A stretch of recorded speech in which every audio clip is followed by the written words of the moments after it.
Hello, everybody. Hello, everybody at home. Hello, everybody watching us on Facebook, YouTube.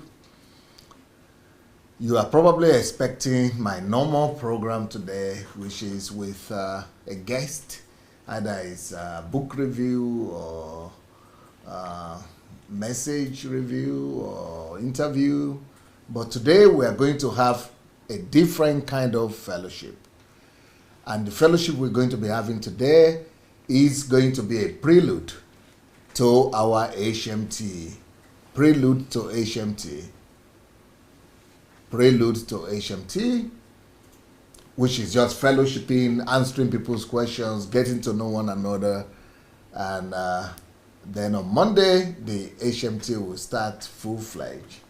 But, maybe we should start by getting acquainted, by getting to know each other. Pastor Nira, you are the first, you've been here before, so you must be the boldest of the bunch. So I'm just going to as well throw you under the moving train to be the one to tell us why you decided to come back. Yes, it's good to be back. My name is Pastor Nira from New York. Last year I was here for the first time, and it was a mind-blowing experience. I think I heard messages I wish I heard 10 years earlier, and I knew that for sure that I found something that I need to soak myself in. So thankfully Donald Trump released me. What problem do you have with Donald Trump? I have no problem with Donald Trump. It's just I just migrated to the U.S. Oh, so I just you don't have U.S. citizenship. No, I don't have U.S. citizenship. You so have that's Canadian. why I'm Canadian. So I was in the process of transferring all that over. So by now I was able to get now permission to be able to travel. So that's why. But Canadians have dual citizenship, right? No, Canadians, you can't live. You can go back and forth, but you just can't. Can you have dual citizenship? I believe you can. Yes. But people don't even think about that. People don't think about that. No need. You're good even without it. Yeah, I'm good with that. So the last experience I had was just, I came back. I've read so many books. I've read over close to 30 books. And I've never done that in my life. He's been busy. So you've been busy. Yeah, that experience. So why is it that it's only one book you came to review with? Two books? Only one book you came to review with me? Well, I wanted to give other people room to, but I'm going to be returning back soon. Babosha, can you please consider him to review some more books, please? So I've read so much books. I've been constantly online, following every teaching, every message, and yeah, it will be exciting to know the importance of reading those books. Yes, and what they have done to you. Those books are amazing. I've read other pastors' books, other books from other ministries, but this books is just, it breaks things down and it makes it simple for everyone to get. I admonish everyone that get as much as DSA's books as you can, because your life will indeed change. The way you think will change, because we are all, in one form or another, we came out of a religious system. And we've been programmed to think religiously. But when you begin to read those books, you unprogram your religious mind. You unprogram your religious mind. Well said. You begin to see differently, think differently, walk differently. So those books are a must-have for every single. How do you read? Do you read by Kindle Unlimited, or you go to Amazon to buy? Sometimes I do both. I have Kindle Limited, but sometimes I just like to have the physical. So sometimes I get some from, I order some from here. I order some on Amazon. And but majority of the books, the last book review was through Kindle Unlimited. Will you tell us a bit about some of the books that you really think are exceptional, or your assessment of some of the books? Of course, for you to talk about 30 will be too long, but at least your impression or your change or your challenge in each one you could remember. The one I can remember is the one I did a book review with you, is Pastor Face Your Calling. That will really change my theology as a pastor, understanding what Pastor Face Your Calling. Okay. That one was a real eye opener, a real and another book I've read is Church, the Breathing Ground of Savior. Church, the Breathing Ground of Saviors. Church, the Breathing Ground of Saviors. Church, the breathing ground of saviors and deliverers. Yes. Yeah. So church, breathing ground for saviors and deliverers. Yes. That is very challenging. That is. I want to hear, because I've not had anybody review that or even talk to me about that they have read it. Mm-hmm. So you are going to be the first person that I'm hearing that has read that one. Mm-hmm. So what would that do? What did that do to you as a pastor? As a pastor, it allows you to understand the concept of church and how we have missed it. No, because this is important to me, because I wrote that book with the goal of helping people understand what church is supposed to be. So I need to hear a feedback from readers now to know, did they walk? Did I get it? It's bang on. It lets us know that what you are saying, you're actually now pointing out to see what we have now is wrong and what it should be. So, and that's what I was able to gather from that book, and I'm going to do a review. Yeah, the main concept of the book. Go ahead and. The main concept of the book is understanding that the church should be a breathing out saviors of different spheres of influence. That is, the church should be giving birth. Giving birth, yeah. To saviors and deliverers of different spheres of influence, that we're not just to be locked up in the four walls of a church. And what we have today are people just churchy, but they're not doing anything of any significance in the world. Let me tell you the way we wrote that book, let me tell you another goal in my mind. I wanted to create a picture for anybody that will read it, that the person will forever get the picture of what church is meant for just before his eyes like this. Did that work out for you? No, it did. Because you're able to see the reality of what the church needs to move away to what the church needs to gravitate towards. Because primarily, from that book, you could tell that, so the main and basically almost only assignment of a pastor is to actually be creating saviors and deliverers. Yes. But what do we do?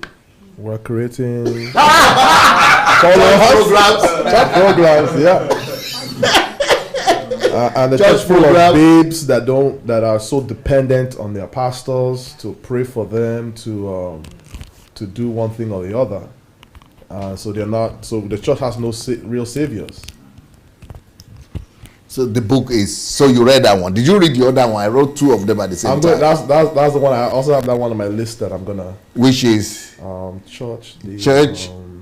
I can't remember.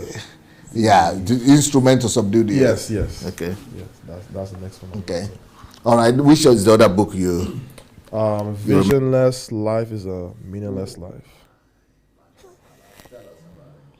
It just tells you the importance of getting not just any vision, but vision from God for your life. Yeah, because there are a lot of books out there on vision. Yes. But this visionless life is a meaningless life. Really takes it from the dimension of heaven. Yes. How God looks at vision. Yes. And, what you should really call vision, right? Yes. Okay. Any other one you want to? And excellence, the key to elevation. Okay, tell us about it. It's just, I found that we don't drive home the importance of excellence. We just do things and we pray to allow God to just bless it. That God should fix it. Yeah, God should just fix it. Instead of striving to be for me, this is really, it was striving to be the best at whatever it is that you're doing. So what I got from that book, I need to strive to be excellent that if I'm going to write something, it has to be the best.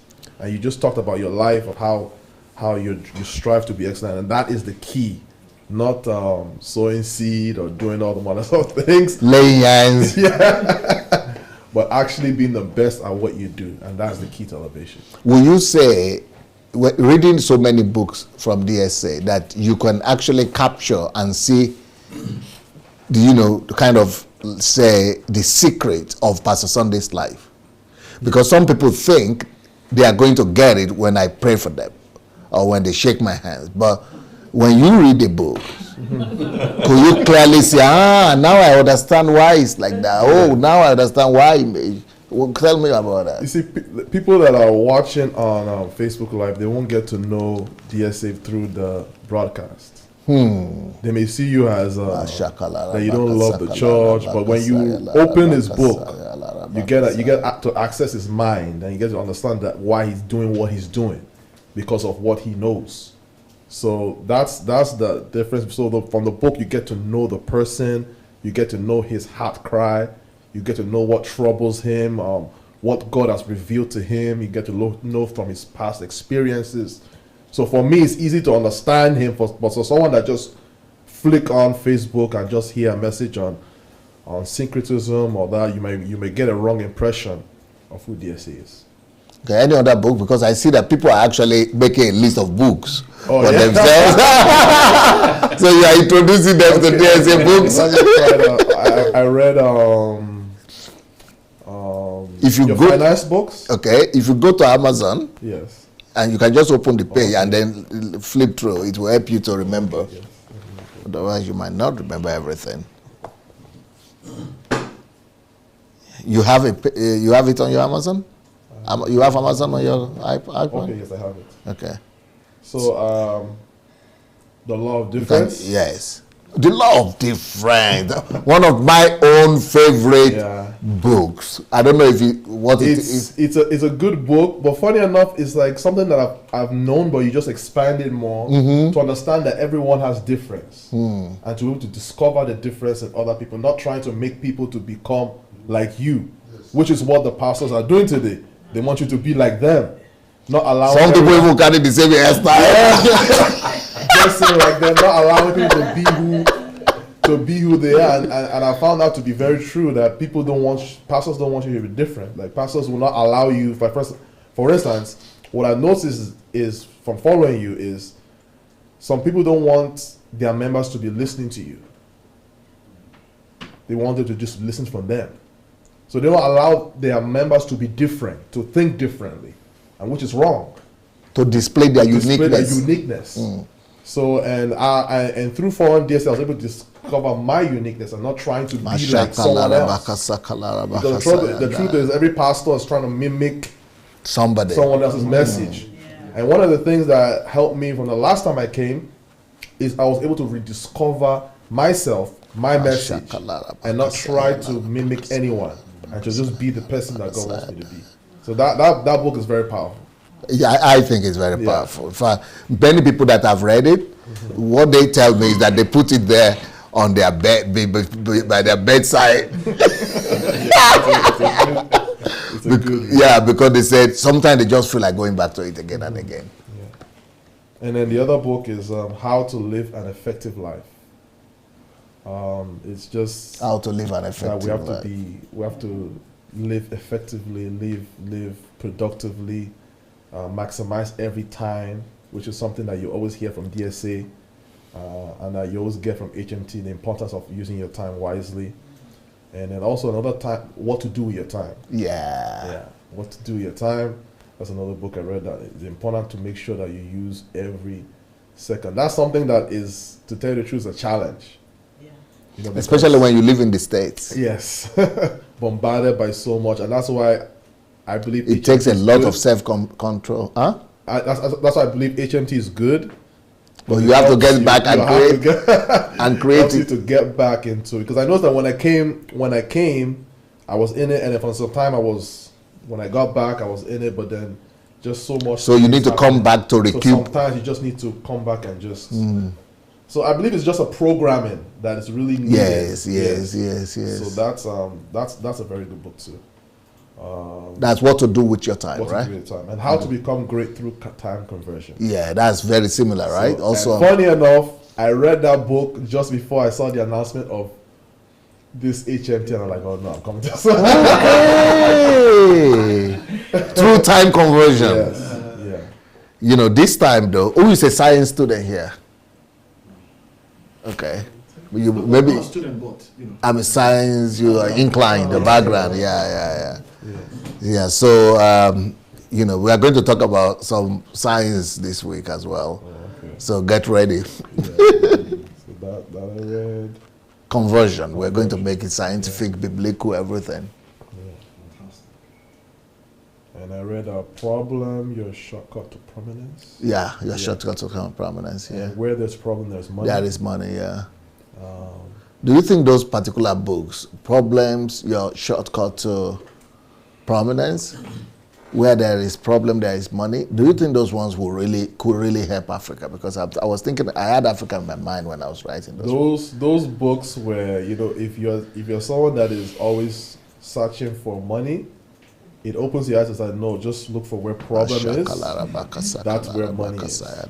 And I was just using that as opportunity, because everyone wants money. Everyone wants to have money. If you call people that in Nigeria, it's money they're looking for. And I'm able to know that where there's problem. And if you look at Nigeria as a whole, you see problems almost everywhere. But people are more or less staying in the church and they're praying for those problems, not knowing that they just need to plug themselves into the problem, find the solutions, and that's it. So those books are beneficial. Excellent. Yeah, those books are beneficial. I'm trying to think of the other ones. I read the last HMT was on personality. Let the Heroes Arise. Yeah, Let the Heroes Arise. I read those two books. Yeah, it's just discovering that you are meant to be a hero. Yeah. So after reading all these books, how will you summarize your life and transformations that has happened within that 1 year? I discovered the importance of self-development. Okay. I discovered the importance of me to develop myself. I discovered the importance of reading books. And not just reading any book, reading books that you that can shape the way you think. And I've also understand the importance of your mind. We have been so kept back.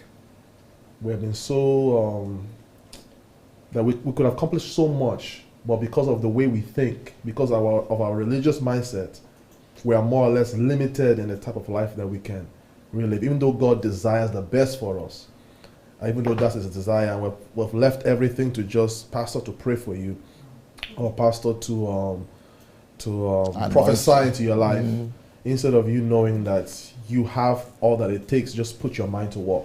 Reading these books and getting to know what made Pastor Sunday tick. Will you say you basically understand why Pastor Sunday will go to America within a year or two? And it's everywhere, penetrate. Just not even living there, right? Will you think you get it? You understand? I understand. I understand why DSA has the type of success he has. I understand why he's when you talk about one of the Christian leaders that affected this generation, I can understand why, because of the stuff he puts out in his books. And because before, many people just used to know DSA as somebody that has that big church in Europe, or and I wanted to remove that image, because that's not me. That's just result you are looking at. Don't look at the carrots. People are looking at the carrot and they are not seeing me. Don't look at the carrot. Look at the secret behind the carrot. Look at the person holding the carrot. But that's what has been. So what I did, we divided our church in cave to 35 or 40 churches, and I just sat down, I put them, gave them to the Russians, let them take care of it, because it's a disservice. You don't know how, maybe you might not know how painful that is, and that's how painful it is with God as well. When God is our Father, who loves us, and wants to have fellowship and intimacy with us, and the only thing we do with him is to go to him for one thing or the other. To bless my ministry, bless my family, give me prosperity, give me health, give me breakthrough. And that's the kind of Christianity that a lot of people are presenting. Give me healing. But what he needed you. He wanted you. And so that's the way I felt. So when people will normally talk about me like 2 years ago, 3 years ago, before now, 10 years ago, they just, oh, there's one Nigeria song, but they don't know the content of what is the content of this guy. What does he? What is it? What made him? They don't know me. They think they know. We know the name, we recognize, but they don't know. But you now know. Yes. Because of you have been able to go behind the. I mean, forget about, because I might travel from here, I might not have the church, but that's not. Look at the thing that produced the church. Yeah. Look at the thing that produced the result. Look at the secrets that are responsible for the results. We should not just look at the result. But if you just look at the result, you only become a fan, or what do you call them, audience, or what, football fans, or what do you call them, spectators. You just become spectators. But you will never be able to produce just looking at the result, you see. So go behind the scene to find out the secrets, and that's why we're here. And that's why I'm writing those books. So you think now it's clear to you. Yes. Because let's say, for example, you heard about me as well before. Yeah, what is hard about you is your success, what you have done, and also I think a lot of people were following you because of that. And that is betrayal. That is betrayal. That is betrayal. I don't know if people can feel what I'm talking about, but that is betrayal. Because it's like saying, I need your hand, but I don't care who you are. Then I'm not needed. It's betrayal. You needed to find out, who am I, let's fellowship. Then if I have anything, then you can take with you later on. But first of all, get to know the person. The same thing with God. And this is the way I was feeling. So people were just, just like, and those people who followed me because of success, they're all falling off now. Because when they are getting to know the real content of the man, I don't think they are comfortable anymore. I don't think they are comfortable anymore because they don't know what created the success. And what created the success is what they're getting to see now. And they don't like what they're saying. That's true.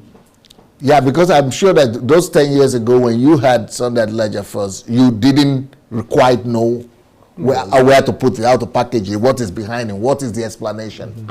I mean, you get clips, just like the clip Dr. Anu shared yesterday, you get clips of the stuff that you say, and people believe in that, but I think now you're going really in depth.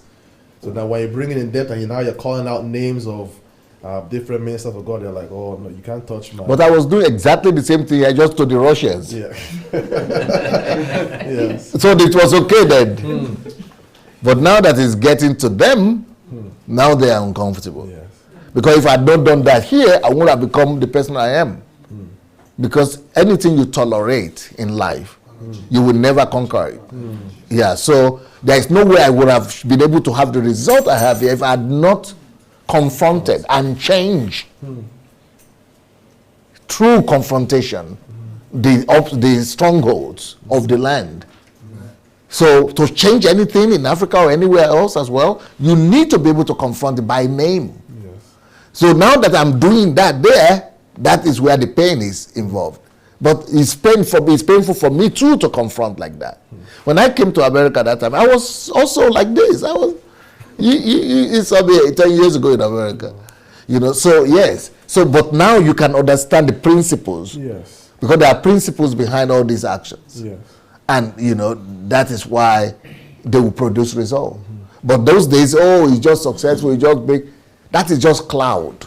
People just following the cloud. But it doesn't really better you. It doesn't even add to you. But what really adds to you is when you know the reason behind the why. Yes, yes. Am I getting it? Yes, that's you get to know the person. You get to know that he does things purposefully. He's not just putting it out there because he wants fame or anything like that. He already has the fame. He just wants to see you and I rise, not just live a mundane life, but live life purposefully. Beautiful. Yes. You have any other thing you want to mention? Or you stop at now? I think I'll allow others to. Okay. You've set a bar which is too high. Tell us who you are. The people are watching. My name is Edmund Membere. I'm a pastor, but on a small time basis. I have been exposed to Pastor Sunday about 10 years ago through Revelation TV. Yeah, and Yemi Balogo, right? Yeah. So when Yemi challenged 300 people to come for Bible school, yes, I felt that I needed to be one of them. And you did. And I came. That's my first introduction to Pastor Sunday. But somewhere along the line, I think religion got hold of me or something. No, but that time, were you able to really get anything, capture anything for yourself that time, that period? I captured something, and it helped me sort of be more community oriented. From that time, I started helping with the street pastors.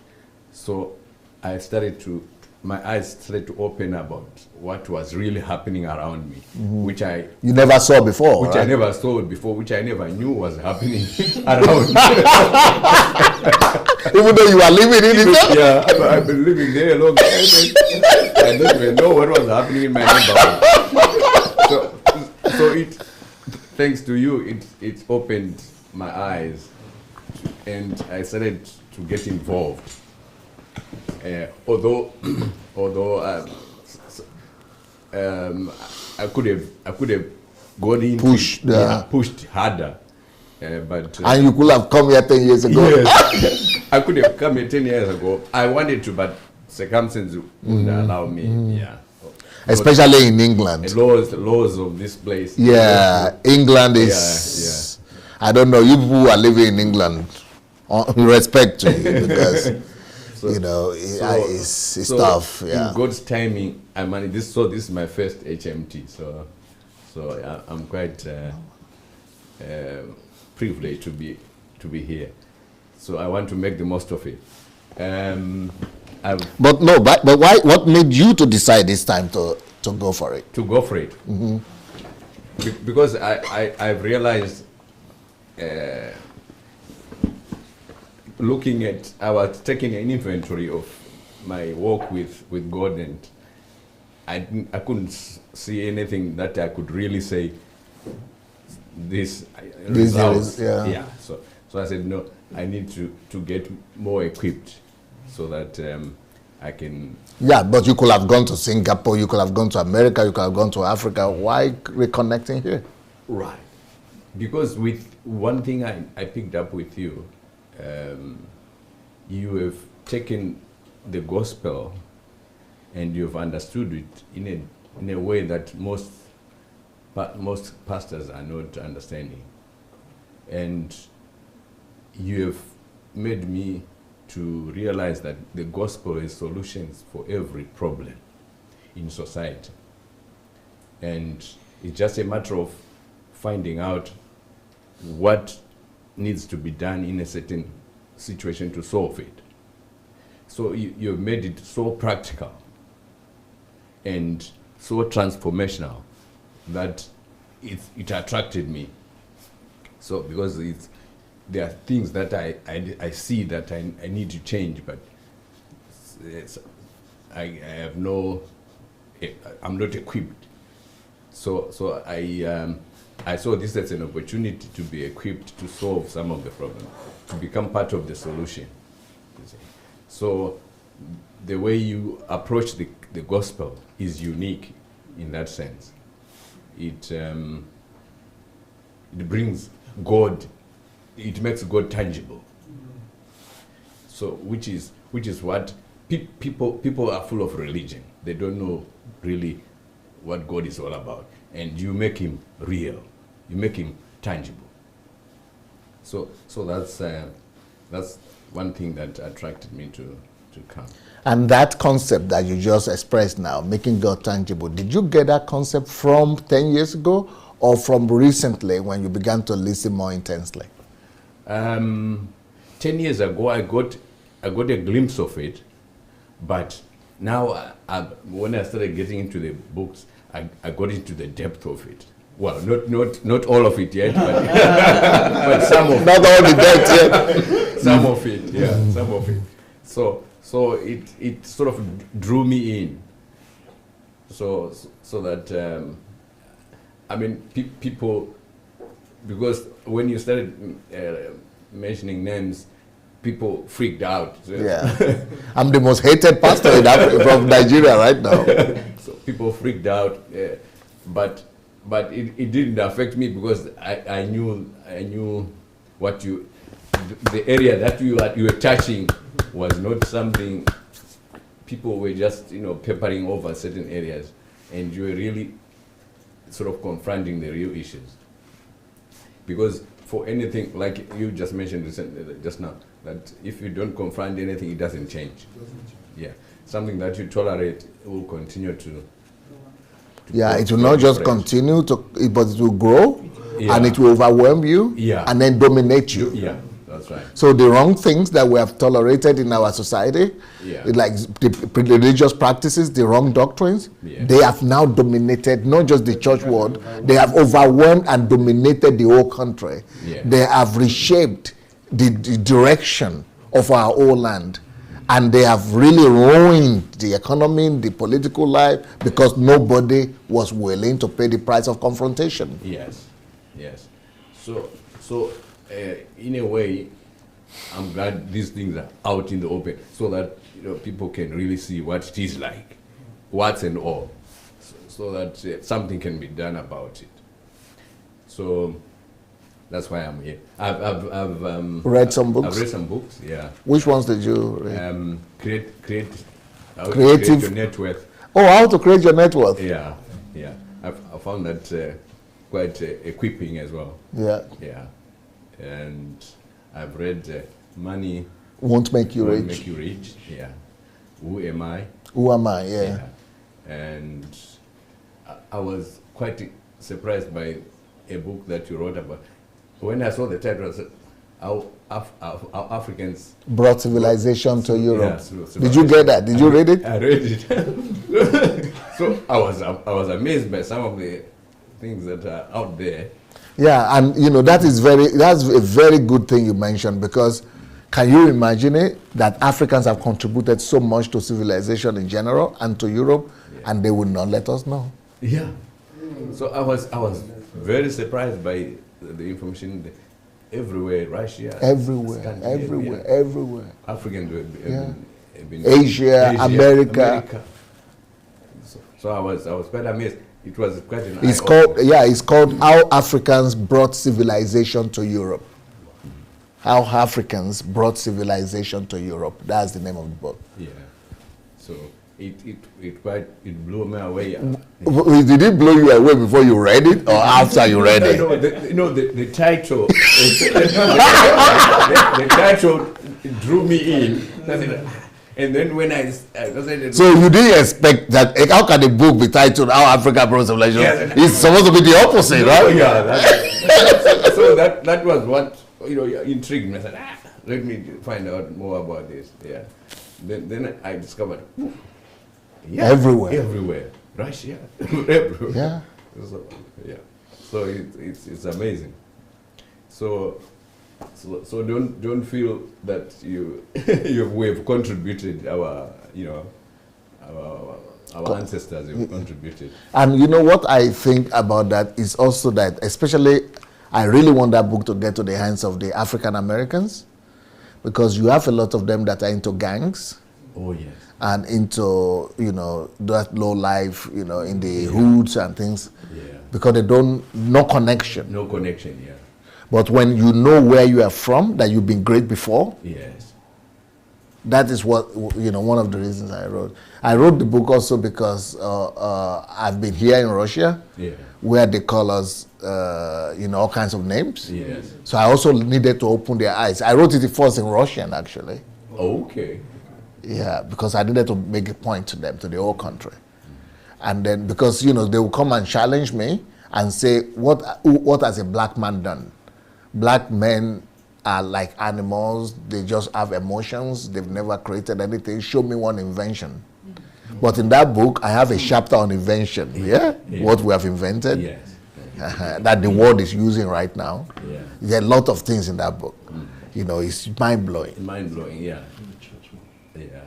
So, and also, Church Shift was my Church Shift was your first one, okay. Yeah. But you didn't read this continuation of Church Shift, Kingdom Driven Life. Not yet, but it's one of my list. It's on my list. Okay. Yeah. So I'm also on this mentorship. So I think Good. I'll come across. Did you read The Essence and Value of Life? Oh, that Don't forget that one. Don't forget that one. That book is powerful. The Essence and Purpose of Life. That book. You read it? Realize why Solomon missed it. Yeah. Why most people Why Solomon missed it, and why most people today are missing it. It's No, but it's almost like the whole world is pursuing all the wrong stuff. That's true. That book really blew my mind, because I discovered a lot of people are chasing the wrong thing. The wrong thing. Yeah. For example, even look at the presidents. It's like after you become president, what else do you want? Well, no significance. Because they don't know the thing. They are chasing power, they got it. They don't know what follows, what it is. Because they are chasing the wrong thing. Exactly. It's sad. People waste their lives chasing the wrong thing. So that book is a powerful book. The essence and value of life. Life, yes. Yeah. What about life is opportunity? You didn't read that? Life is an opportunity is another very good one. now I'm seeing opportunities everywhere. It's opened my eyes.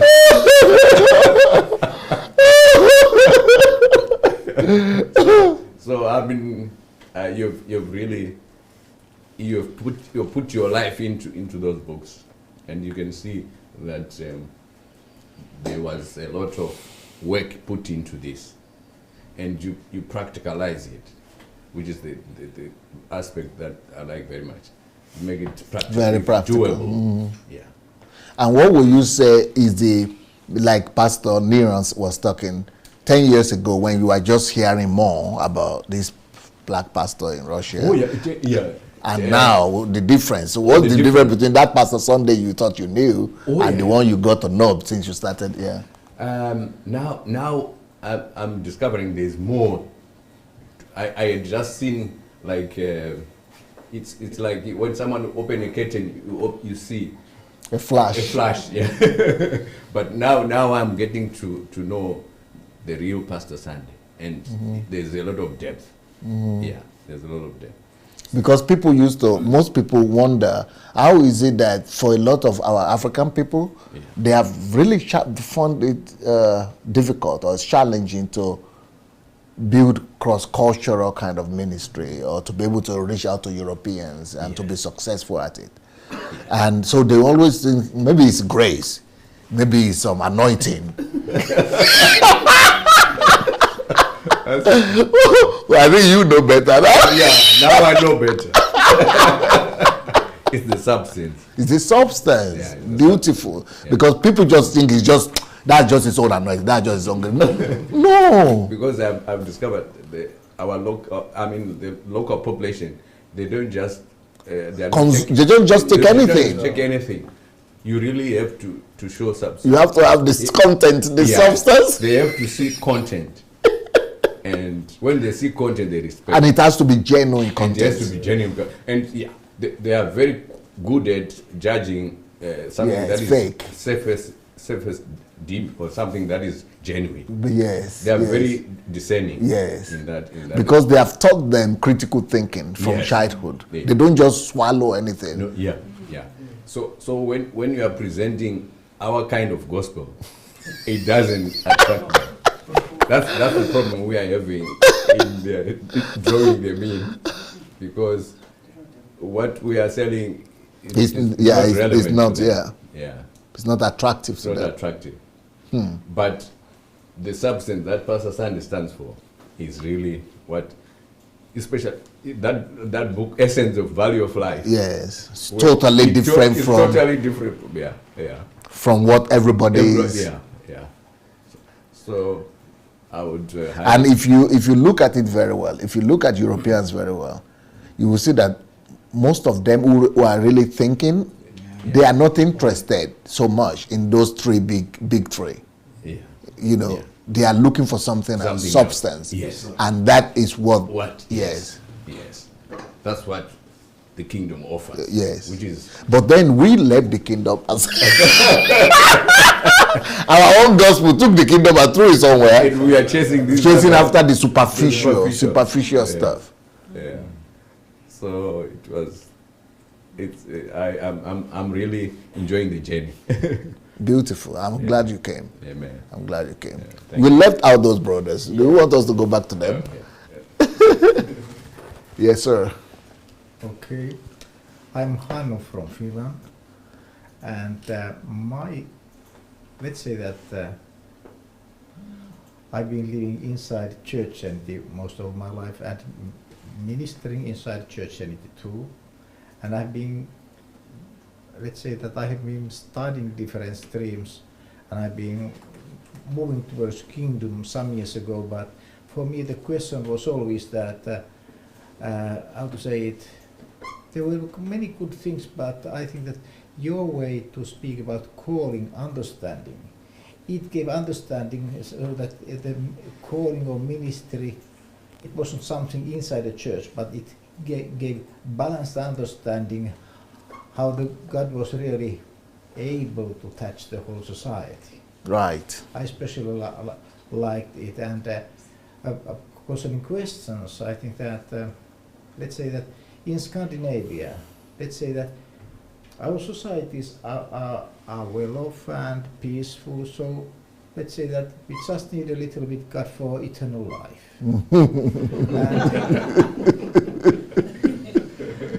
And that's why we can say that the preaching about kingdom, it has diminished to the salvation. Only salvation left. Yeah. And when there is salvation left, that does mean that in most churches it does mean, okay, now make decision, or you have to be baptized, now you have to be saved. Now just try to do something, or just to whatever. But anyway, let's say that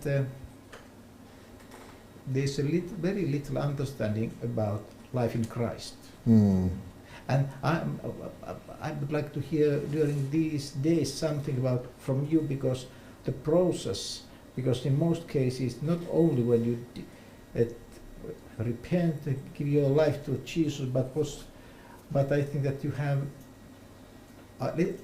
maybe that is in those books which I haven't read, because some books.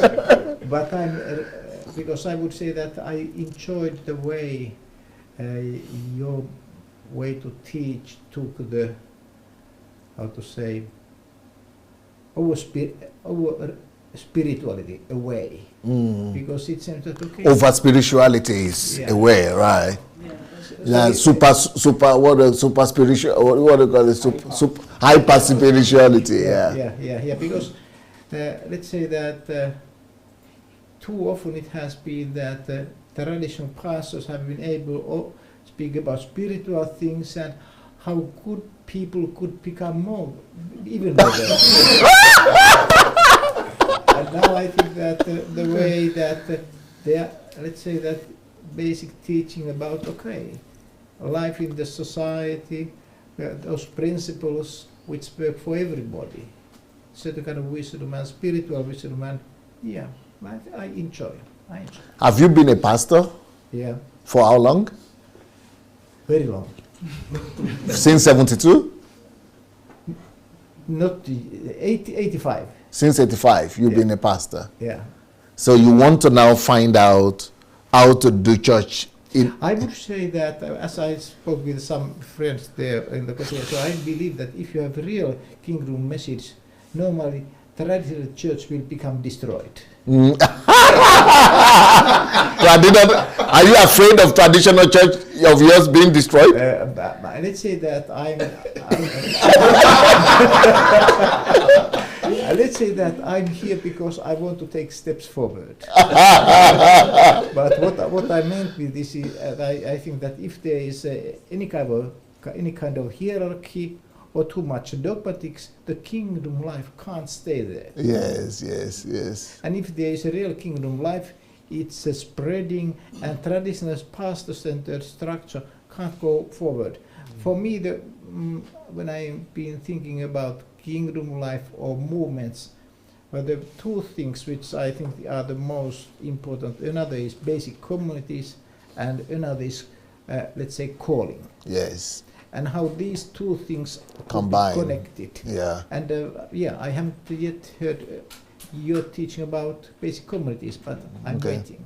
Beautiful. They are in some of those books you didn't read yet, so. Okay, thank you. Yeah, my name is Edmund. I'm from London. I think among the people who have spoken, I'm the least among them because I've just been introduced to you 6 months ago. No. Yeah, and I got to know you through my wife, who was introduced to you by another friend, because both of us are primarily Adventist. Okay. So we are primarily Adventist. Okay. And we happen to listen to you. Adventist. We happen to follow you consecutively since then. And most of the things that you teach, both especially about tithing and what happens to when you talk about GOs and what is happening recently back home, and how the Christian life, the wave that is taken back home in Africa, I try to relate that to what we are also doing here in England, especially within our church. Because in our church, we happen to meet every Sabbath, and the Sabbath seems to be one of the key elements that we hold in the highest of our beliefs. And if you try to do anything to sabotage the Sabbath, you'll be in trouble, big trouble. Wow. It's almost like an idol now. It is. We always take reference to one of our leaders like Ellen G. White, Yes. who has written books. Which Yes. we always want to toe the line of Ellen G. White. Okay. And I, listening to your preachings and your doctrines, and I was like, okay, so basically, are we now worshiping Ellen G. White? Masha Kalara I asked myself Bakasa that Kalara question. Bakasa And when I read a church shift, one of the main things that I took out of it is that get out of the pulpit and get to the needy. But here is the case in our church. We meet every Sabbath. Everybody brings food. We meet in the morning till 5 p.m. or maybe 6 p.m. But there are homeless people, hungry people walking just by our doorsteps. We've never invited them in to eat with us. So I asked the question. You don't notice them. We don't take recognition of them at all. So I asked the question, are we really doing what God has asked us to do? Or we are just holding Sabbath in reverence to everything? So usually it's my wife who follows everything. And apparently she was the one who even booked for this program for us to attend. Wow. But unfortunately she wasn't given leave of her work. Okay. So I said, okay, I will come. Whatever knowledge that I also gain, I will impact it. But if she follows everything, that could be a problem also, because maybe she's been following those faulty doctrines. No. She follows everything based, and we will discuss it. Okay. So when she hears any of the programs on YouTube or Facebook of yours, Yeah. she'll forward it to me. Okay. And she even signs me up that I could be getting direct posts from you. Good. Which I also watches daily. Good. When we retire back home from our work, it's our topic for the day. How was that program? How did you see it? But I hope she was not sharing them to the public so that the people from the church. Oh, we are doing that as well. When it comes to us, even Church Shift, we bought 15 copies of Church Shift. And we distribute to even our pastor. I've given him one. Wow. No fear? Well, it's a fairground display. It's about, I believe in, It's love, he said. I believe in Yeah. personal criticisms. If I'm able to criticize myself, I will know how I'm worth, and I know what I'm struggling for, and I know how to develop. So that is what I do. I critique myself, and we critique ourselves as well. Even how was the day at work? What did you do wrong? What did your boss tell you that you didn't? But didn't they condemn you though that you are doing? They haven't come to that yet because I believe they haven't read. And I'm looking forward to that. Because if you don't have any grounds, you can't fight any battle. Yes, Because they haven't come to me, I know that the battle hasn't begun yet. So that is it. That is it. So you are not intimidated or afraid that the church you attend, the Sabbath church or what, Seventh-day Adventist church, they will not say, okay, you are free to go now. No, I'm not afraid because whatever you say is based on biblical principles. Yeah. And if you are always going to worship by that Bible, if you are challenging it, let us of us read and digest it. I believe in that. So I'm also looking for that. I haven't got any weapon. The Bible is our weapon. Yes. And if you believe in it and also believe in it, that would be our preference of judgment. So that is where we're looking at it from. Because I know a pastor, Pastor Richard, who was going to a certain Nigerian church, Redeemed Church in London, and he was kicked out. He was told to live with his family. But he was going more radical because he started doing live broadcast. And he started causing revolution and sending it to members. So I think they said, no, this is too radical for us now. This is too much. So they had to let him go. Okay. But he was not afraid too, because he said now that he has stepped out of the church because he didn't want to create a conflict. So they had to leave the church. But he said he reaches out to more people now. He has more influence through his Facebook live broadcast to more people than he had ever done when he was just sitting down as a member of the church. He was not being a blessing to anybody, just going there to sit down. We've seen that your program that has to do with how to reform the church through the youth. Yeah. We've done it through sports activities. Right. I've given it to our sports youth leaders. Watch this YouTube. Come on, watch it. See what's going on.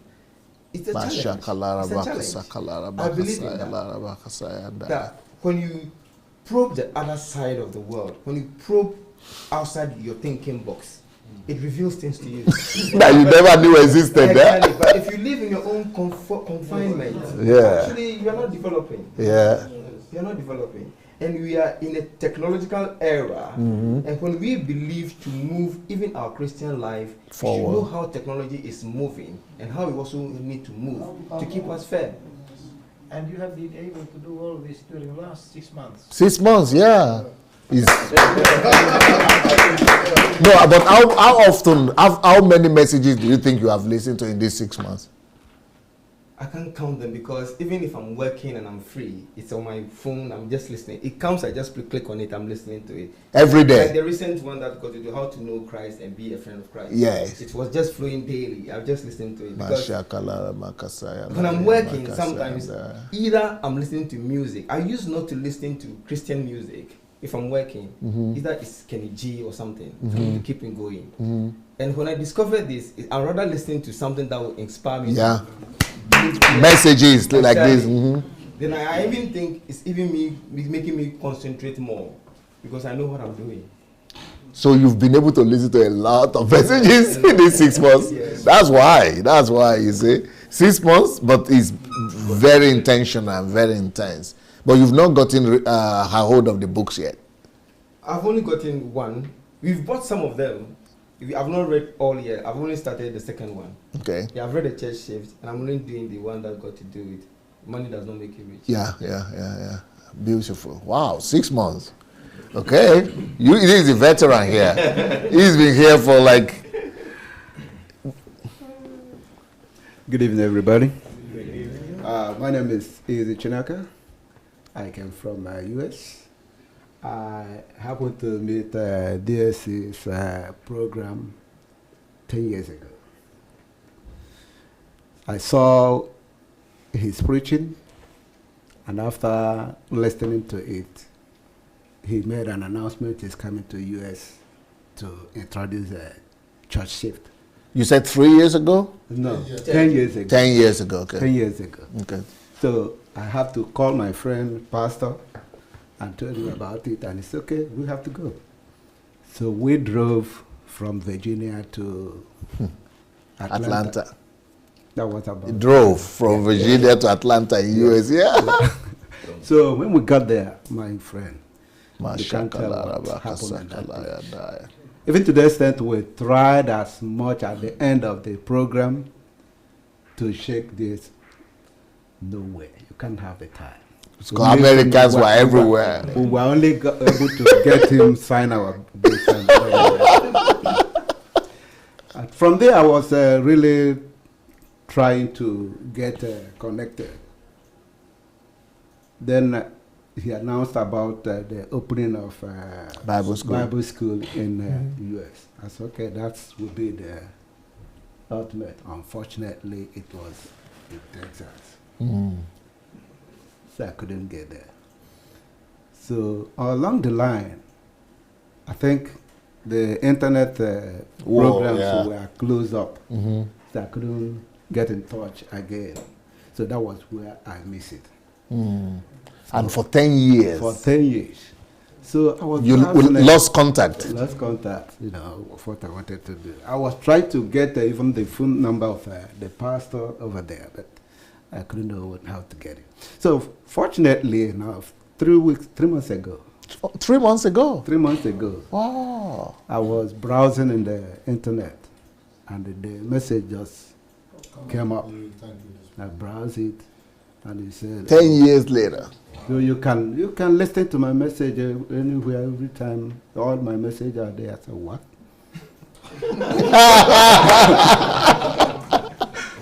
So I listened for the first time, the second one, the third one. I said no. And the third one, he announced, I will have HMT this year. I said, that no matter what. I've waited 10 years. Whatever it will take me to get here, I will come over. So, and I told my friends, I said, this is what is happening, this is what I'm going to do. So why are you going there? What do you want to do? What do you want to get? You've been going to other seminars, I say yes, but this is different. Not really on the thing I had 10 years ago, but this have taken it to the next level. Amen. This currently, because the messages I'm hearing now is quite different from what I have had all the years I've been in ministry. Are you a pastor too, sir? I'm a pastor. I would say that I'm not a pastor, based on what I'm hearing now. That's what. Praise God. Yeah, because when I look, I think I can put it in this way. One of the clips that was sent to us when about management of time and learning how to learn. This guy, was it who? I was saying he used one this the acronym called FAST. So that is what I led hand. I said, okay, in as much as I've made this decision, I'll forget whatever I have learned or whatever I'm doing as a pastor and begin afresh. That's why. So then I saw the Money Will Not Make You Rich. I think that was the first book I get hold of. When I read it, oh my God. My study, I did accounting, but none of those laws, even one of them, was taught in the school. We don't know it. None. So that's where I said, no, I must be in this HFC.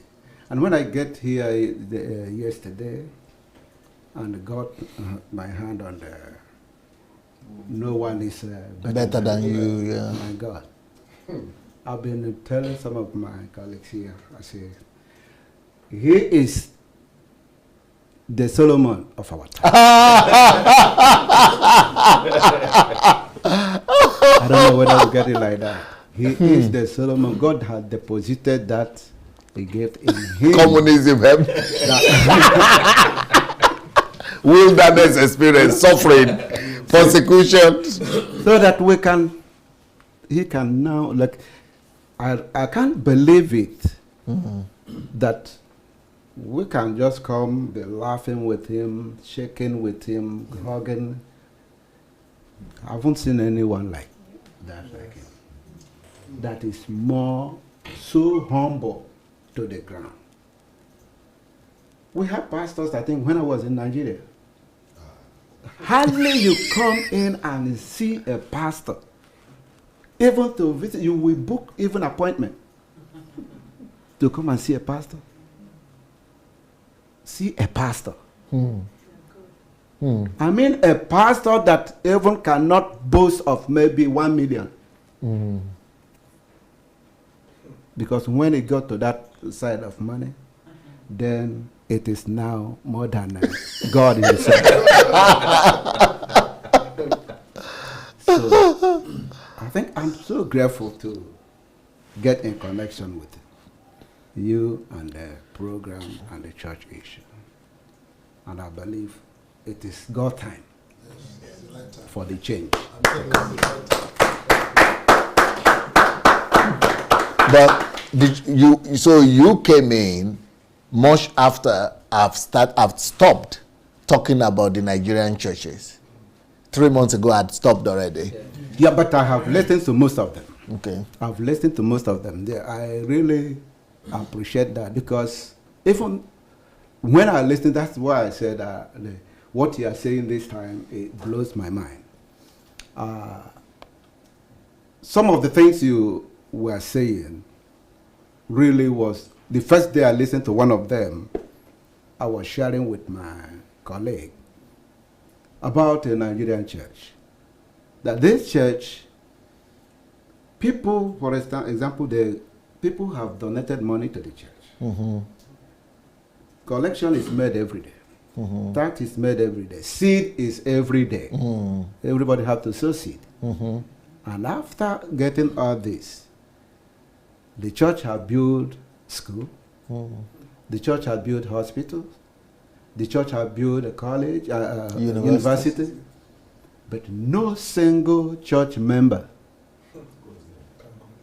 can be able to afford it not to go there. Afford to have their children in that church, in the schools. But it was the money of the church that built.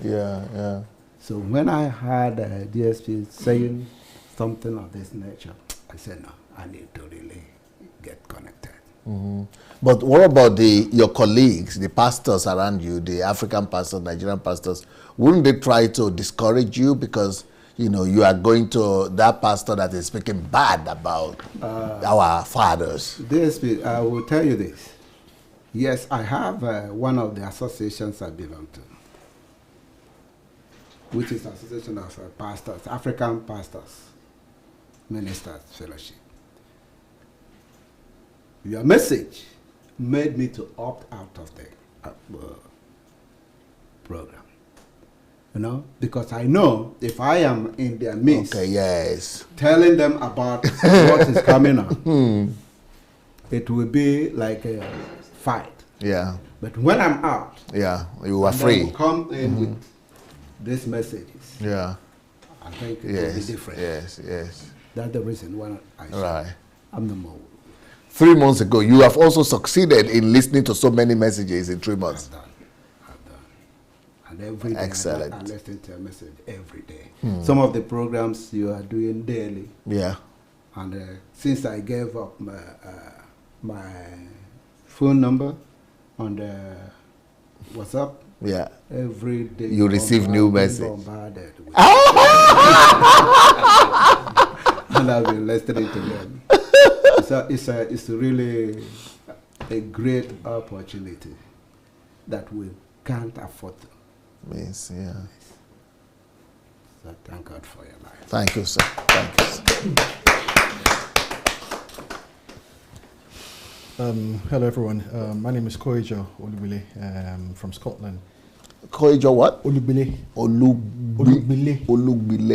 Is that Ijebu or what? Ijebu, yeah, Olugbile, yeah, I was thinking as much. Yeah. I think for me, it was, there's been certain questions that I personally had been coming up in my mind at different points about the impact of the church in the society in the UK, where I was. And also, I started going back again to Nigeria and looking at it. I'm thinking, what's going on? This doesn't seem to align. Well, I've always, under one study I used to go through, I have come to appreciate taking the Bible literally. And so when I go through Revelations 2 and 3, to me it's like the best person who can tell you about how he wants his church is the examiner himself. And if the examiner has given you the marking guide,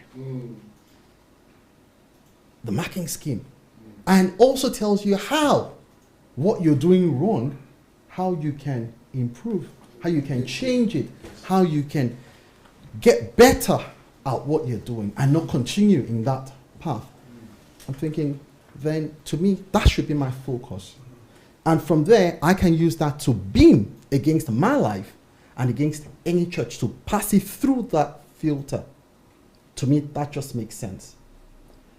When I started using that across myself, the church, and all, I was running into a problem.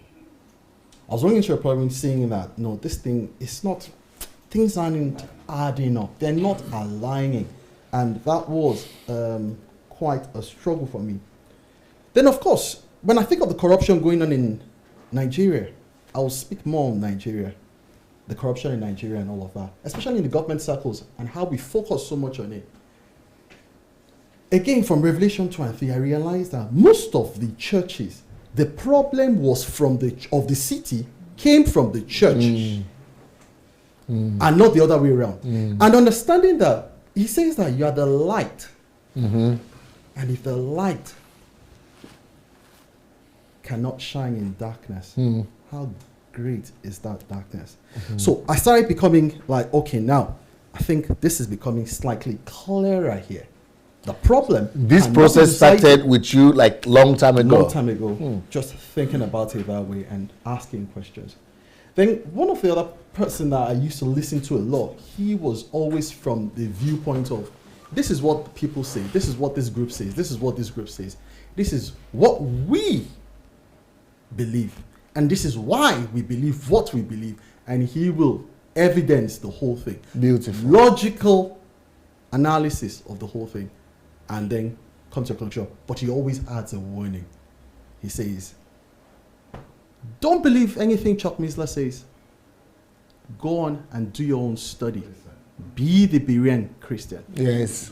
So from that viewpoint, I'd always encouraged me to just, okay, regardless of what he said, regardless of whatever a person is saying, let me go through myself, ask the questions, and logically filter it through the eyes of what I understand from the Bible. And of course, when I was asking some other pastors around and things, I wasn't getting conclusive answers. There was always an answer that didn't quite align properly for me. And in one of the discussions, somebody then mentioned DSA, Dr. Sonny. And then 2 months before then, actually, another person had talked about you. I was like, oh, second time strike, man. Okay, you know what? Let me just go and check him out. This was in August 2017. And then I listened to the first message. It was around the paganism series. From the first message, I was like, that is striking a chord.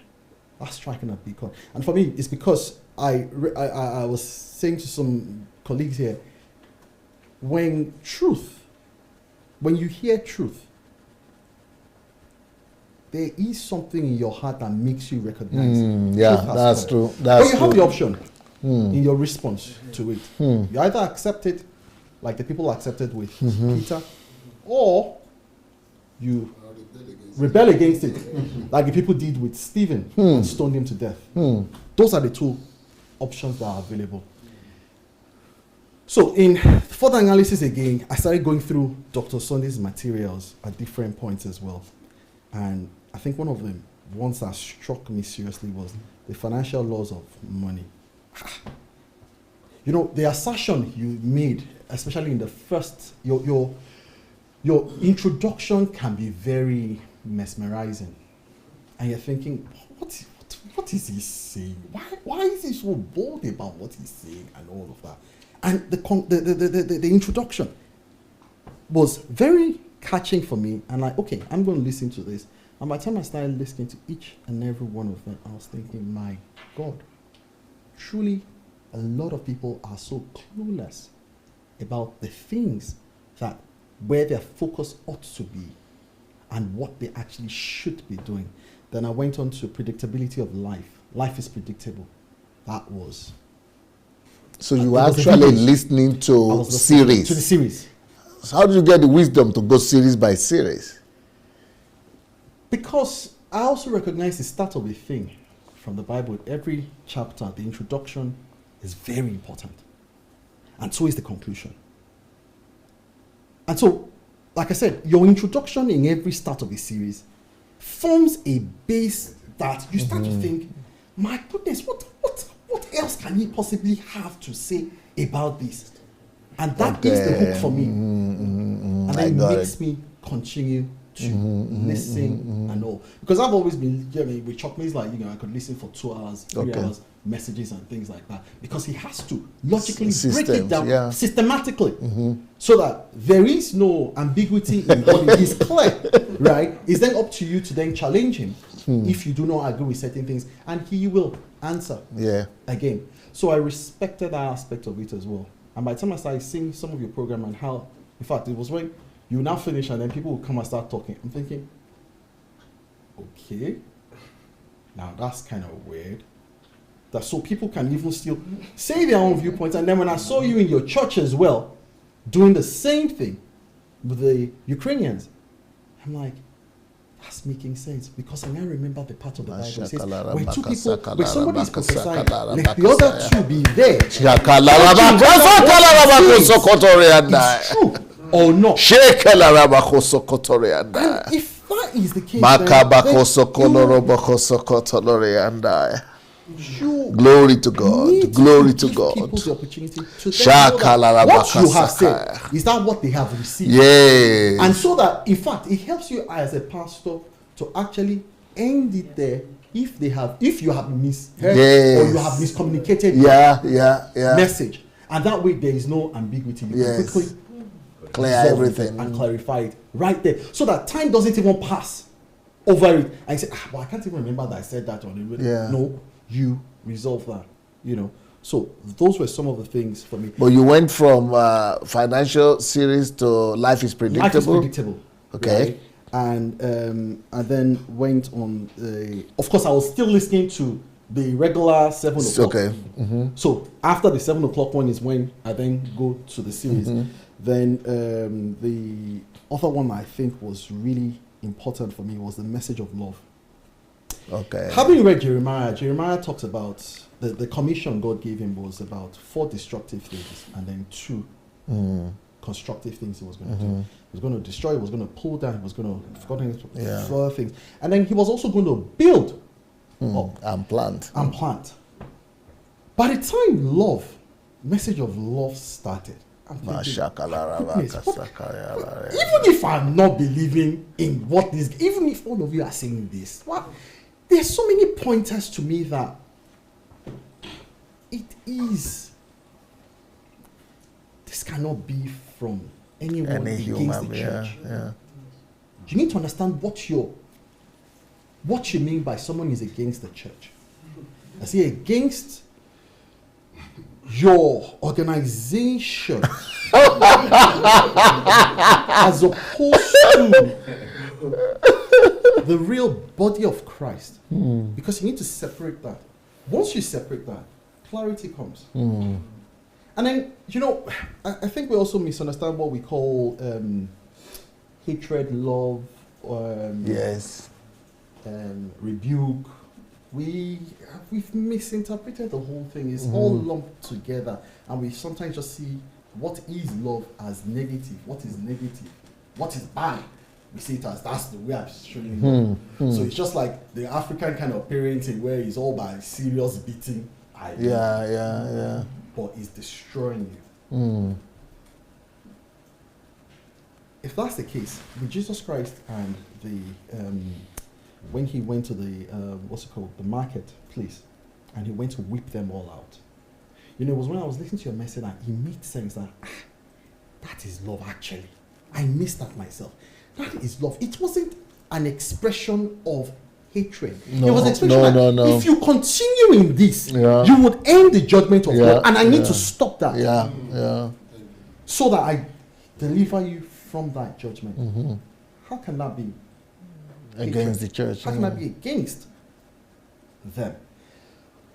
Those are the things for me that really resonated strongly for me in your messages. And then there was one you did with Marawa on who are the people that influenced me, influenced you. That was a fantastic material for me, because at the time I'd done a bit study on Jan Hus and Martin Luther, but by the time I started mentioning some of the other guys, I even became more drawn to go and look at all of them, because you know when you say that there's a good in every man. The every man is made in the image of God. Yes. So if every man is made in the image of God, then there must be something, regardless of how terrible that person is. There must be that thing in him that points you to God still. Yeah. And then you can use that. Beautiful. How did he now use that to either destroy the world or improve the world? It's a different thing. You know, we talk about the essence and value of life. The tools, we have turned those tools to objects of goals to pursue. When those tools were just supposed to be used. Tools. Only tools. I call them tools. You know, should be used to achieve exercising justice. Some of your messages started causing a desensitization for me and making me more back in tune with humanity. Because at the point, but getting religion out. Getting religion out, yes. You know, but there was a time I was processing in my mind thinking, how come the Europeans, the Scots that I see regularly, even though we say that they're not Christians, they don't believe in God, but a lot of the things that they do is more Christian in the Bible that they're doing. But me, that I say I'm a Christian, I have to force myself to do some of these things, just saying hello, how are you, regularly, not because of self-gain or what I'm going to get out of it. You know, like I do regularly, and I couldn't quite understand how people they did that. But later on, I think one of the messages as well, I realized that the Europeans, the gospel has been filtered through all of their system and all of their system. Because I have a strong thing against the Yoruba culture personally. Because I think it's subjugating. It's paganism. Culture. And paganistic. It just wants to keep you down and to make you look only to whoever, either your older certain people, status basis and things like that. So I've had different things that have been against that they've been troubling me, that I didn't have answers to, that but needing, my heart was yearning for answers. And those are some of the things I started finding in your materials, and it was also aligning with somebody just to double check everything that you were saying as well. I was listening to another person on the side who also was going against, look, this is not how this thing should be done in America currently now as well, and trying to align and evidential steps of you need to critique things that people are doing, but it's in line with the Bible. Yes. So why aren't we doing that? Why do we think that there's something wrong in somebody prophesying, and I have to ask you, I said, that thing, what, you know, we should be doing that. Even though the Bible said we should do it. Yes. So that's for me, that's why I didn't see why that had to be a problem for me to challenge what you have said. You could misunderstand it. Yeah. And even if you didn't misunderstand it, give me the benefit of doubt to understand it To better. be sure, yeah. Because my asking question means that you would either help me to better understand, or you yourself, the teacher, Yeah, will that's- learn something from it as well. If it is purely from A pure of heart. love, a pure heart, you know. So that's basically some of the things that kind of drew me, and the way you also convert, you know, George Washington Carver, Yeah. and how he used his spiritual experiences Yeah. to convert into science. physical things Yeah. to deliver the South of America Yeah. from economic recession. And Matthew Maury, which Yeah. I've known about, the father of oceanography, Yes. who through Psalm 8, he came to understand that the pathways of the sea, Hmm. and that was how the shipping industry was revolutionized as well. You know, so for me, taking the Bible literally and seeing somebody who is now able to take some of those things and practicalize it, I needed to come. Well, did you have challenges with religious church people About which one? about following DSA, listening to that? Are they not cautioning you that you missed it or going the wrong way? Yes, there's the caution that has come from it, and you know, I'm trying to remember a particular phrase that is used: the gathering of the not the believers, the other one. Forsake not the gathering of. Not that one. But basically, when people are gathering together, you know, we're divisive. Okay. But I'm thinking, wait, if we're talking about division, the Catholic Church was divided. Became, yeah. The Anglican Church was divided. We had Methodists and everything. So when I look at that, I'm thinking, what?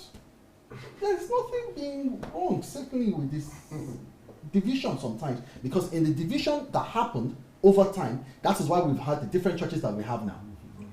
So if there's a problem with division, as you say, then let's all be Catholic. And keep it that way so that there's no problem. You know, so it's just that kind of view that I have about it. Amazing. What about books? Did you get to read some books? The books I read, the first book I read was The Essence and Value of Life. Okay. Yeah, and I think I've spoken about that. Very serious book. Recognizing how tools have been made the main focus rather than them remaining tools. But it's one thing when that is being done by the society, but it's another thing when the church itself, Yes. who is supposed to be giving us direction in life, is the one doing that. Yes, certainly. Certainly. And I suppose again, that goes back to Revelation 2 and 3.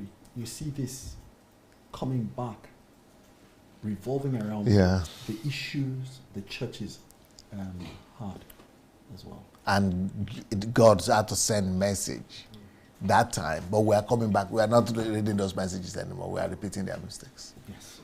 unfortunately. Yes. And because of the predictability of life that I read as well, if somebody has done it before, it can be redone. Yes. Right? And all of these things are written as examples. Now, that really struck a chord. If all of these things are written as examples, I used to stop, when I was reading the Bible, I used to stop at, okay, the Israelites, the mistakes they made, we need to ensure that We don't are repeat. not Yeah. making mistakes. I understood that at that point.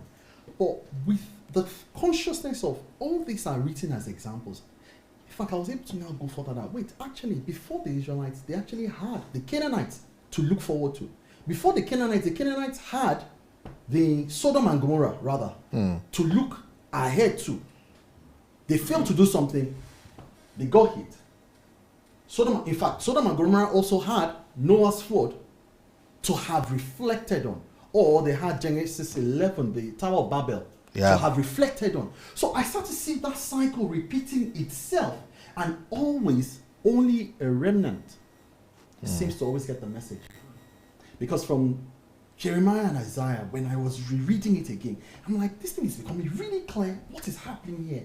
The message, he's sounding the alarm, he's sounding the alarm, and people are still just, you know what, no, this cannot be from God. Because that's how the Israelites go. How can this be from God? It cannot be from God, because God will not leave us. God cannot go above us and go and bring somebody else. That's exactly what we're experiencing now. And for me, what I'm seeing, so for me, my direction is strictly from what I'm seeing in the Bible and how it's being applied by the different people. That makes the judgment easy to see. I don't think this is the right way. And you didn't look an outcast in your fellowship, in your church, among your people? Or you are already... Yeah, before this, I've always asked questions. I've always not just being a conformist to things just for the sake of conforming. I've just always questioned things. I attended an atheist-based school. Secondary Mayflower. Mayflower. Where you are taught to question everything. Yes. So it's, it's just been part of it. Taisholari. But over time now, when I look back, I see how come, I had to pass through Mayflower as well. Because that was my 5th secondary school. Okay. That was my 5th secondary school at the time. Because my mother just kept on changing my school. Every time I was in a school for a year or something, I started to have friends, then I started diminishing my productivity and all of that. So she was really serious. Serious about it, So but by the time I had to go back a year as well to attend Mayflower, but in those 3 years, I was a bit more serious and also more focused. So when I was listening to the Life is Predictable, yes, I could identify with some of the things that you were saying, your journey as well. And it's really helped to put clarity in certain aspects of my life or my past as well. Wow. Then the veritable source of energy, no one is better than you, I've just read. That again just makes me realize I'm on the right path. And I just need to fulfill that which He has deposited in me. All the opportunities that the Lord is affording me every day. Because again, in the Bible, it says that something about in heaven, and the men were crying in Revelations. People were crying. Yep. And somebody said that, how can you be crying in heaven where there's supposed to be no tears? If not for, most likely, missed opportunities that people start to see. When they look in their past and they're saying how they missed the opportunities that they could have done a lot more.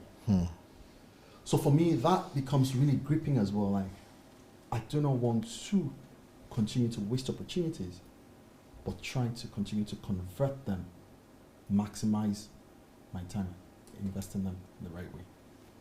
Brilliant. Excellent. Now, let's come back to your name again.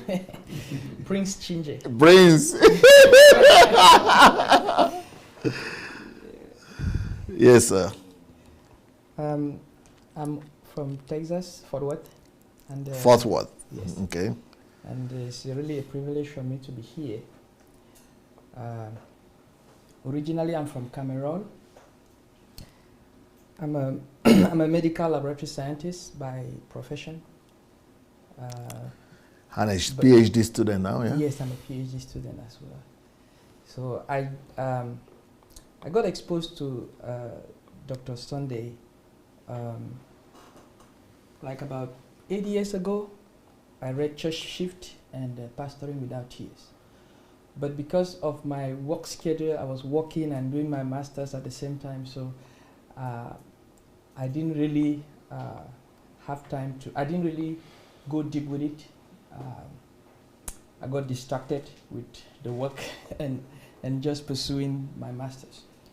So what took me to the seminary, I'm a graduate from Evangel University in Springfield, Missouri. Oh, okay. What took me to the seminary was I moved to the United States as a permanent resident, and I visited some churches, pastors that I knew back in Cameroon, and their churches where they sang the same music, they preached the same way, they did everything exactly the same.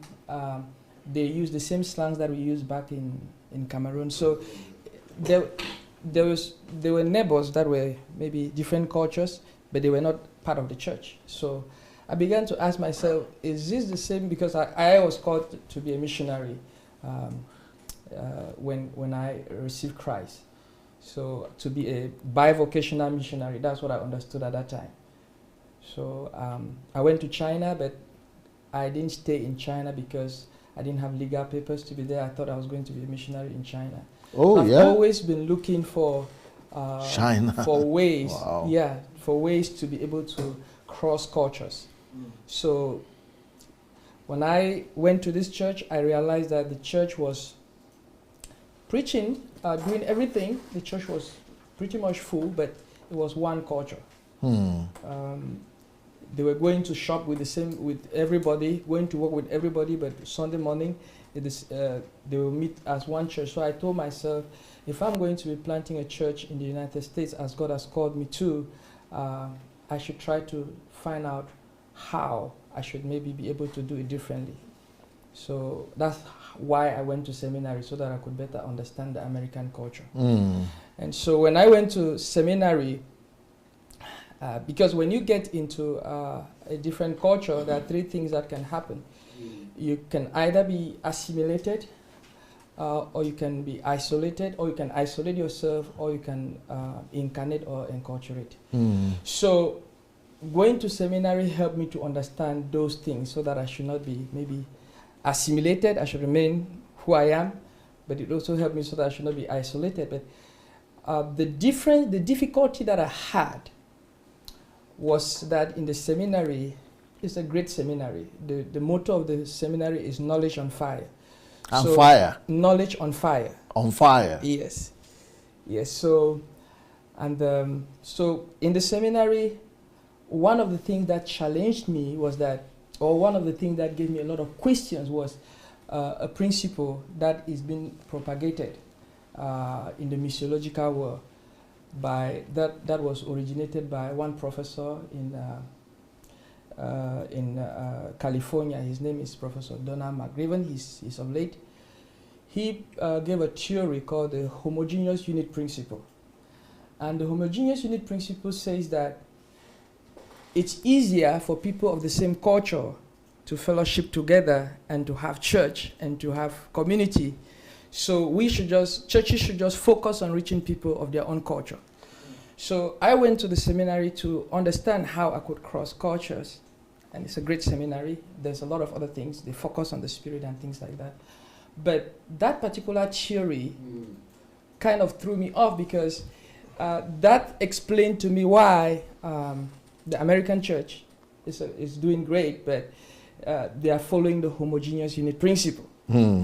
So you just have to reach people of your own culture. You reach out to people that can speak the same language. You reach out to people that they look like you. You do things together. And so the church is following what those that come up with the theories for the church are propagating. So, cut the long story short, I did my thesis. I went to Dallas, and I went to plant the church. And I realized that the people that were maybe associating with me were mostly people from my own culture. Yes. And so it was difficult for me to be able to break through. And one day, somebody from God's Embassy liked my Facebook page, which is Embassy Church. So that's when I began to realize that Dr. Sunday, that I read his book a couple of years back, was coming on live. So I began to follow, and one of the first things that caught my attention was the fact that he allowed people to ask him questions. I was like, because I've studied. I'm a student of culture. I'm not. That's my goal. Prophet, yeah. Yes. So I believe we are taught that the African culture is authoritative. It's hierarchical. You don't question the others. You don't ask them questions. When they tell you something, that's what it is. So you don't ask why. So I saw that they were asking him questions, and he was allowing. It was like I was in the seminary again, where you could maybe speak up your mind and give your own point of view and things like that. So I had already been admiring him, but I was just looking at the success that he had. I never knew like the roots of what he's been through and who he really is. So it has been my desire to plant or to be used by God to cross cultures. And so that's what attracted me to Dr. Sunday's message from his book and from his impact. Because in the seminary, one thing that really influenced me in the seminary was the life of William Joseph Seymour. Yes. And William Joseph Seymour, in the turn of the century, William Joseph Seymour, during the time of the Jim Crow laws in the United States, God used him to plant a church and have revival for 3.5 years. That the biggest revival so far. That broke the cultural barriers. During the Jim Crow laws, whites had their own toilets, blacks had their own toilets, and everything was very well segregated. But during that time, William Seymour, God used him to break culture. So from that, I was yearning for something. I was yearning for the supernatural. So my PhD thesis was something to do with the supernatural, because when I looked at Seymour's life, I thought maybe it was going to be something. I thought that if I experienced the supernatural, it was going to be able to help me to break cultures. But when Dr. Sunday came up and he started talking, so my focus was supernatural and miracles. So when Dr. Sunday came up and he started talking about the miracle focused gospel as being the wrong focus, that threw me aback. I said, this is something I need to listen. So the long story short, I had to change my PhD thesis. And yes, I had to maybe go back and change my PhD thesis. So I have been listening to some of the messages because of my work schedule and a lot of things that I've been doing. I've not been able to focus as I would. I've read some books. Like one of the books that I read that I would maybe want to talk a little bit about is The Danger of Monoculturalism. Now, that book, I was having a presentation in class, and it was one of our PhD sessions. And after I did my presentation on trying to cross cultures, I used all the examples. I pointed out all the things, the problems that are happening in the society because of monoculturalism and because of racial tension in the United States at every level. It's everywhere in the United States. So when I brought that up, I gave all my reasons why I wanted to focus on that and include it as part of my thesis. So because we've been taught the principle of the homogeneous unit principle, so somebody asked me, why do you think it's wrong for people of the same culture to be together and have their own church by themselves without maybe caring about people from other cultures? So when that question came up, I did not really have a concrete. I could give you biblical reasons. Jesus crossed and spoke with the Samaritan. He crossed cultures. I could maybe talk about how in the Acts of the Apostles things like that happened, and the disciples began to speak in other tongues. I could talk about how Peter maybe crossed cultures, but they will also tell you that Peter went back. So what made you think that Peter maybe could continue like that? So after I presented my questions and all of that, somebody asked me, why do you think that people should not remain in their culture? So I didn't know what to say. So I went one day when Dr. Sunday was doing his regular Facebook show. He talked about this book, The danger of monoculturalism. So I bought it from Amazon. I read the book, and it was in depth. It was, I have very thorough. Yes. I have read a lot, because with PhD work and with master's level work, most of us here, we do. You have to maybe read people who are experts, and you have to substantiate your work. So usually the argument that we have, most of the books that we read in the seminary, most of them are written by good believers, but who do not have the cutting edge of the Holy Spirit. They are not grounded in the Spirit. This thing is called knowledge in fire on now. fire. Yes.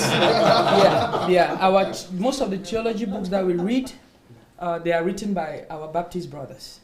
How come? Yes. But they are Pentecostals. Yes. Just recently, just around the time of Dr. Stanley Horton, who is one of the celebrated Assemblies of God theologians. That's when books began coming out from Pentecostals themselves. But those books would just focus on maybe indigenous church planting and things like that, missions work and things like that. So they don't get into theology and all the other stuff that Bible seminary students are interested in. So usually most of our readings come from, even when you talk about leadership, it's most of it, 95% is just coming from our Baptist brothers. Okay. So, and one thing with those books, they would lack, of course, the exposure to the Holy Spirit, and they will not validate the speaking in tongues and things like that, intimacy with the Holy Spirit and things like that. So it was challenging for me to look for somebody that would have material in that area. So reading your book, it had so much depth, so much research into it, that in my mind I said, this is really a doctor in his field. He's an expert in what he's doing. It had research from every angle. Looking at the book, you couldn't maybe argue out, maybe give out something to. Do you know the book he's talking about? The theology, the danger of monoculturalism. Yeah, some of you don't even know it. It's called. You look at the danger of monoculturalism. Yeah. This is the way it looks. Yeah. So if you want to be able to cross cultures and to value who you are and not see why you should be isolate yourself or why you should be maybe assimilated into the majority culture, this is a good book for you, because it will teach you how to incarnate, to live your identity just like Jesus Christ incarnated. How Jesus Christ incarnated here on earth. He left a different culture, came to our culture and incarnated. He didn't refuse himself. People could maybe say he was a Jew and they would throw him prejudice, but it's a normal thing that people would throw you prejudice. So it also has some research on the various successes or the various impact that people from different cultures have, like the gypsies. It has a lot of research on the gypsies, what impact the gypsies have created. Because people don't respect them. The gypsies. And so it's... And on the blacks as well, Africans as well. So when I read that book, I had to write one of my articles titled "The Theology of Diversity," because theology of diversity. Yes, because it helped me to be able to have a strong argument, to be able to also come up with what I'm wanting to propose to introduce as the heterogeneous unit principle. The heterogeneous unit principle as opposed to the homogeneous unit principle, because God has given the church.